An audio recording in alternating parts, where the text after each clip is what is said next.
இலங்கையில் பெண்களுக்கு எதிரான பாலியல் வன்முறைகளை தடுக்கும் நோக்கில் முன்னெடுக்கப்படும் 16 நாட்கள் கொண்ட வேலை திட்டம் இன்று முதல் ஆரம்பிக்கப்பட்டுள்ளதாக ஸ்ரீலங்காவின் மகளிர் மற்றும் சிறுவர் விவகார அமைச்சர் சரோஜா சாவித்ரி போல்ராஜ் தெரிவித்துள்ளார். இன்றைய நாடாளுமன்ற அமர்வில் அவர் இதனை தெரிவித்துள்ளார். நாட்டில் வாழும் அனைத்து பெண்களும் சம உரிமையுடன் அரசியலில் ஈடுபடுவதற்கான உரிமையை பெற்றுக் கொடுத்தல், சமூக ஆரோக்கியத்துடனும் சமூக பாதுகாப்புடனும் வாழக்கூடிய சமுதாயத்தை உருவாக்குவதை நோக்கமாக கொண்டு இந்த செயற்திட்டம் ஆரம்பிக்கப்பட்டுள்ளதாக அவர் தெரிவித்தார்.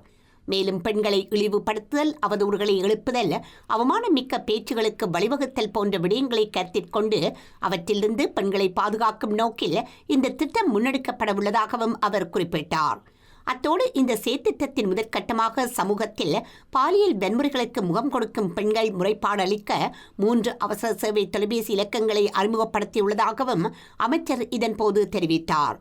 அதன்படி சமூகத்தில் பாலியல் ரீதியான வன்முறைகளுக்குள்ளாகும் பெண்கள் காவல்துறையின் பெண்கள் மற்றும் சிறுவர் பணியகத்தின் 109 என்ற இலக்கம், பெண்கள் மற்றும் சிறுவர்களுக்கான தேசிய உதவி சேவையின் 1938 என்ற இலக்கம், இலங்கை கணனி அவசர ஆயத்த அணியின் 101 ஆகிய இலக்கங்களுக்கு தொடர்பு கொண்டு தெரியப்படுத்த முடியும் எனவும் குறிப்பிட்டுள்ளார்.